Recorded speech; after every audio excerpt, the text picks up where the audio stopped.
बिस्मिल्लाहिर्रहमानिर्रहीम। अस्सलाम वालेकुम। इस उम्मीद के साथ कि आप सब दोस्त खैर खैरियत से होंगे, अल्लाह ताला आप सबको अपने हिफ्ज़ व अमान में रखे।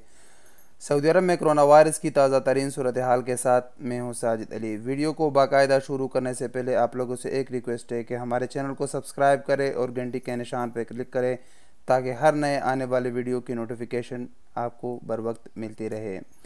पिछले 24 घंटों में सऊदी अरब में कोरोना वायरस की जितनी केसेस आई है उसकी पूरी तफसील आपको इस वीडियो में मिलेगी।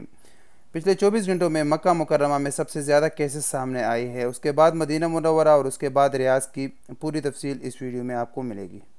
सऊदी वजारत से सेहत के मुताबिक 11 अप्रैल 2020 को सऊदी अरब में टोटल 382 केस सामने आए हैं, जिसमें सबसे ज़्यादा केसेस मक्का मुकर्रमा में 131 है, उसके बाद मदीना मुनव्वरा में 95, रियाद में 76, उसके बाद जद्दा 50, दमाम 15, यम्बू 5,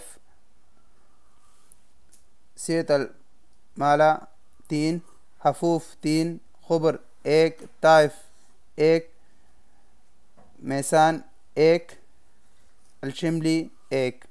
इसके साथ साथ सऊदी अरब में कोरोना वायरस की पूरी तादाद 4033 हो गई, जिसमें 720 अफराद सेहतियाब हो चुके, जो कि माशाल्लाह बहुत अच्छी तादाद है। सऊदी अरब की 4000 में 720 अफराद का सेहतियाब होना बहुत बड़ी बात है। उसके बाद 52 अफराद वफ़ात पा चुके हैं। उसके साथ पूरी दुनिया में 17,09,014 अफराद मुतासर हुए, 3,82,404 सेहतियाब हुए, 1,03,536 अफराद जान बहक हो चुके हैं। तो ये थी अब तक की ताज़ा तरीन सूरत हाल। मिलेंगे नई वीडियो के साथ, इजाज़त दीजिए, अल्लाह हाफ़िज़।